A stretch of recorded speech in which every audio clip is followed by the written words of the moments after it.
El cielo de Bogotá tenía el color del acero y la prisa, un martes cualquiera que estaba a punto de grabar su nombre en el libro del destino. En una esquina del barrio La Candelaria, donde la historia colonial se aferraba a las paredes desconchadas, estaba Leo, un niño de 9 años, cuya única herencia era una bufanda azul descolorida y un talento prodigioso para robarle al mundo fragmentos de belleza.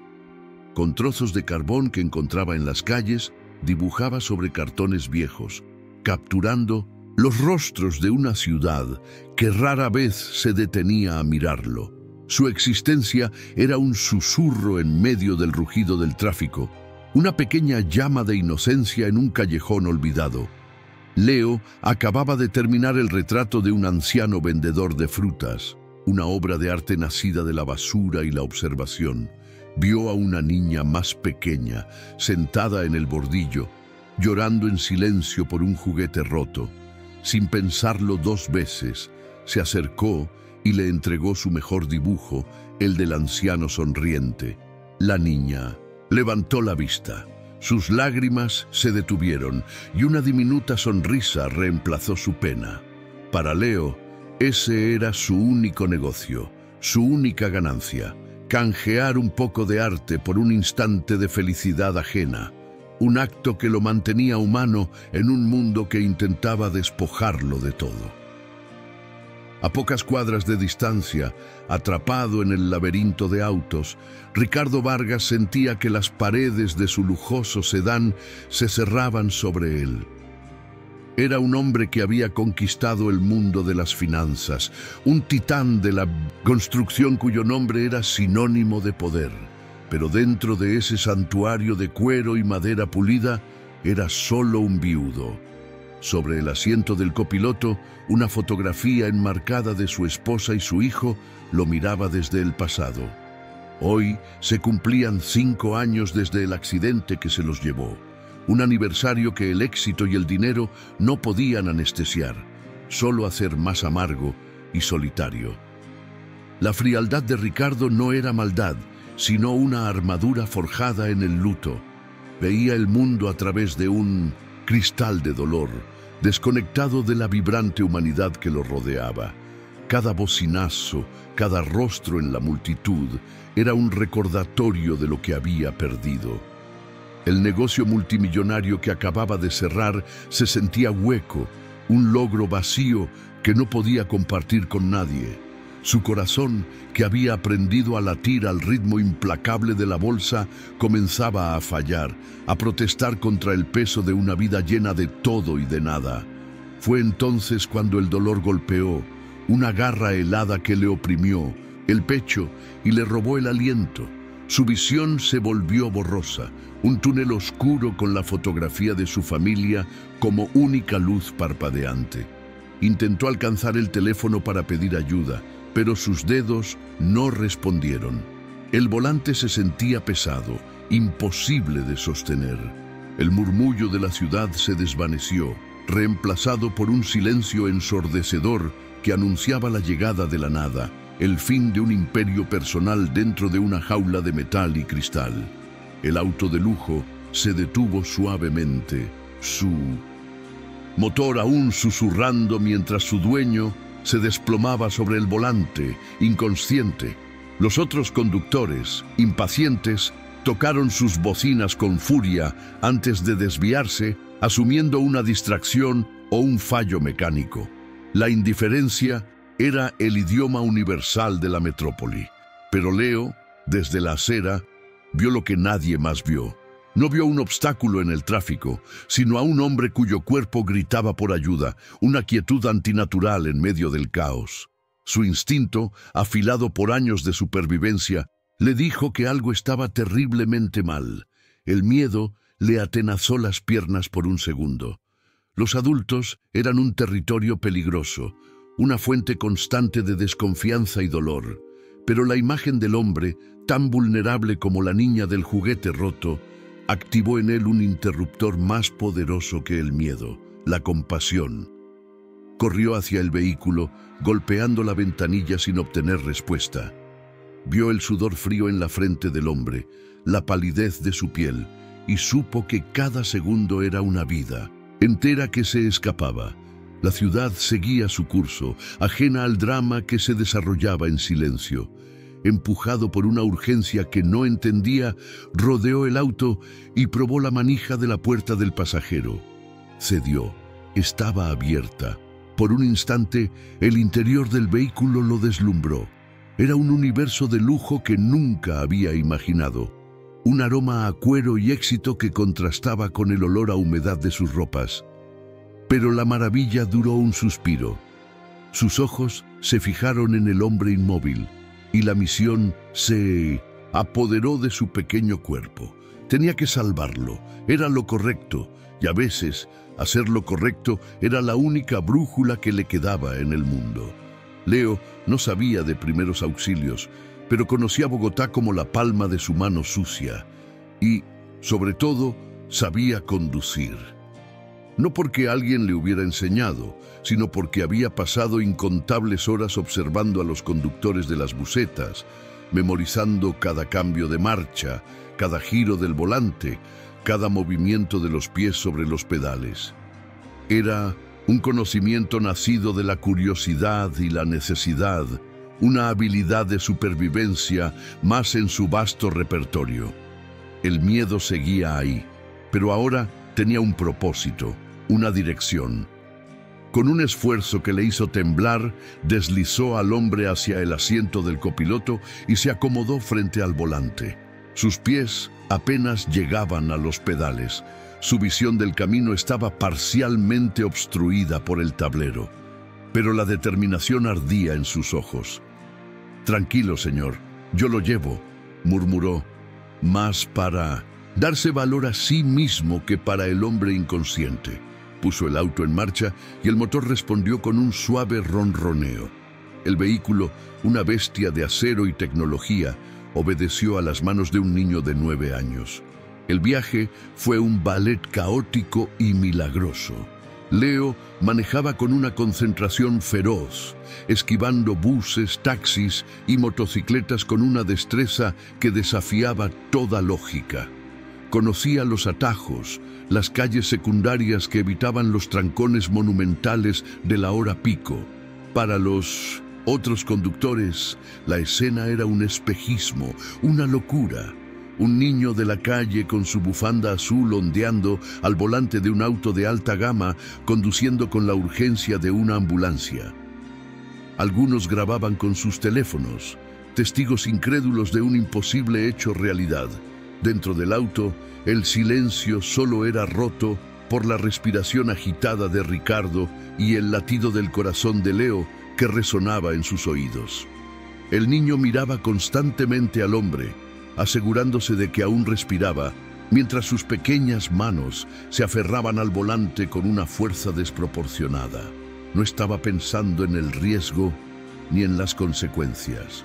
Solo pensaba en el hospital, en llegar, en entregar a este extraño a las manos de quienes pudieran salvarlo. Era una carrera contra el tiempo, pilotada por el alma más improbable de la ciudad. Ricardo recuperó la conciencia por un instante, una ventana de lucidez en medio de la niebla del dolor. Vio el perfil de un niño concentrado en el camino. Sus nudillos blancos por la tensión. El shock casi lo devuelve a la inconsciencia. ¿Quién eres?», balbuceó, su voz un hilo apenas audible. «Cálmese, ya casi llegamos al hospital. Usted se desmayó», respondió Leo sin apartar la vista de la carretera, su voz infantil, extrañamente tranquilizadora. Ricardo no entendía nada, pero la certeza en la voz del niño lo obligó a confiar. El hombre volvió a cerrar los ojos, entregándose a la surrealidad del momento. Había confiado su vida a ejércitos de abogados, corredores de bolsa y ejecutivos, pero ahora su existencia dependía de un pequeño desconocido.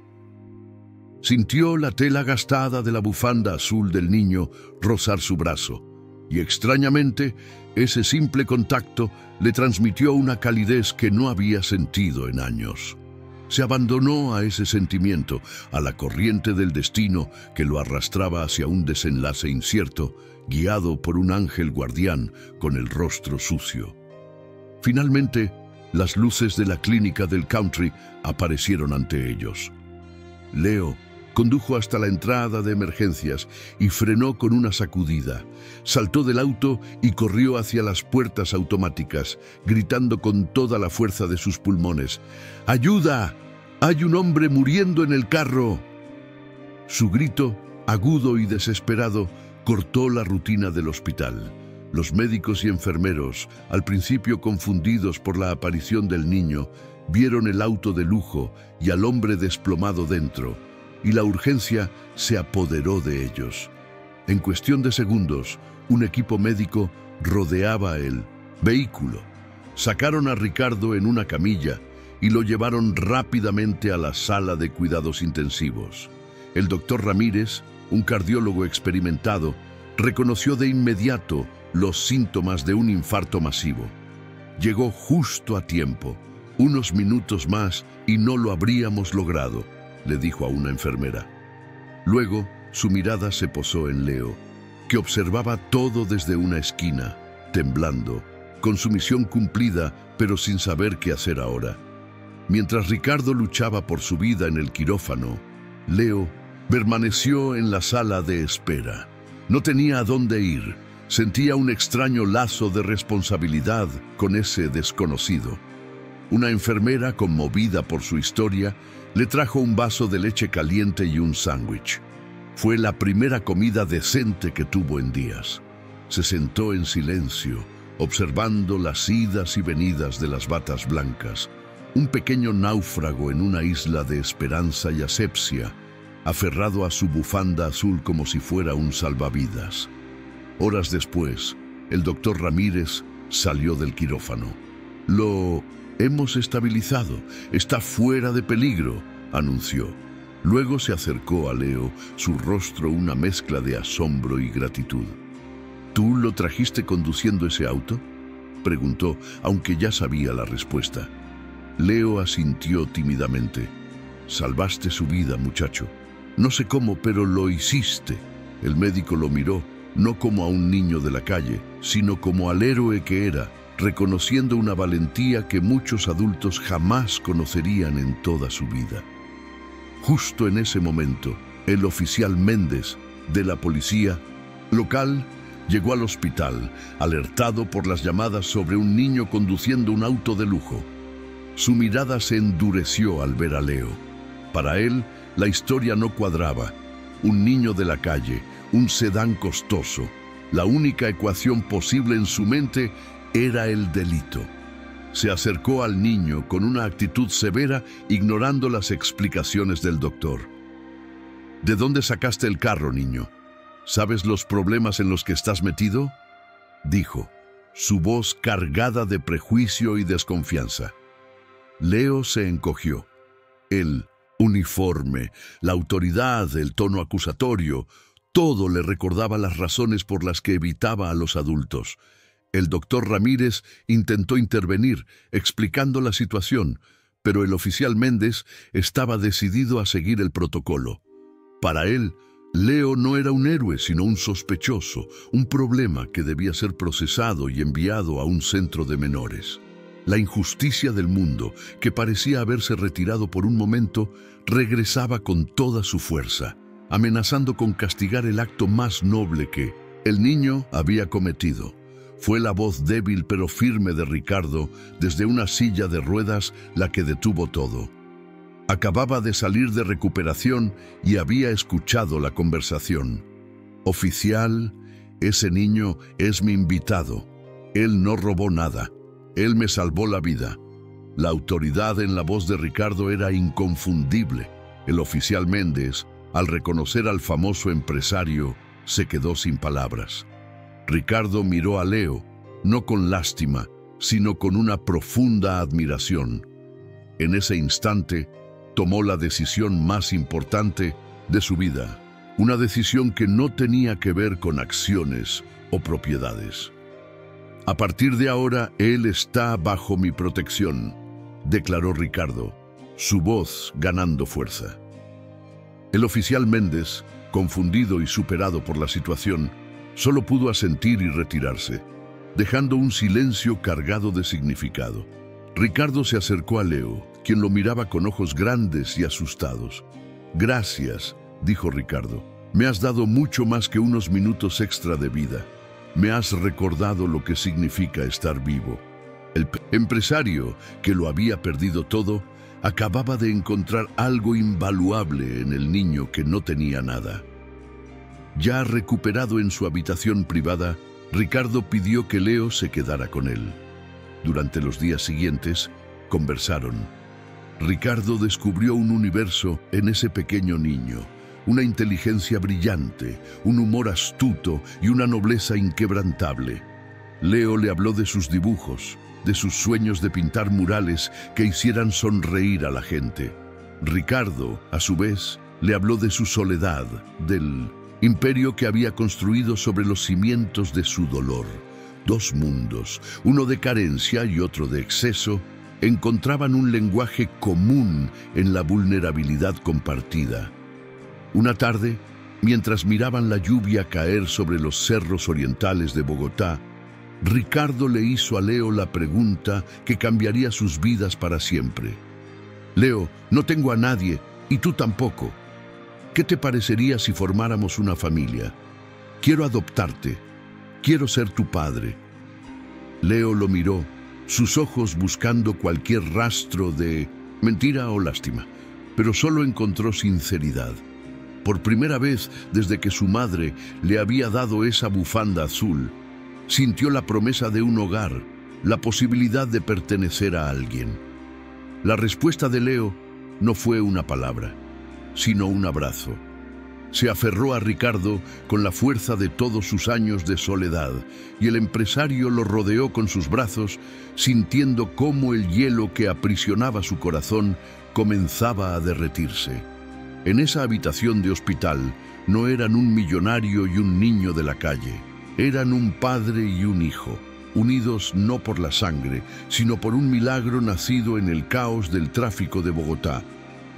El sistema, representado por el oficial Méndez y sus prejuicios, había sido derrotado por un simple acto de conexión humana.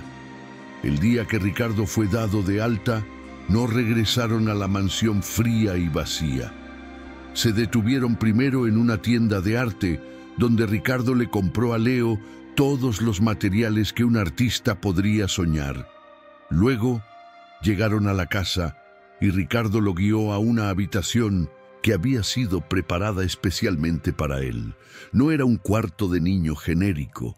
Las paredes estaban listas para ser pintadas y en el centro había un caballete profesional. Era un espacio para su alma, no solo para su cuerpo. Leo entró en la habitación y se quedó quieto, abrumado. Tocó el lienzo en blanco, los pinceles nuevos, los tubos de colores brillantes. Era más de lo que se había atrevido a soñar.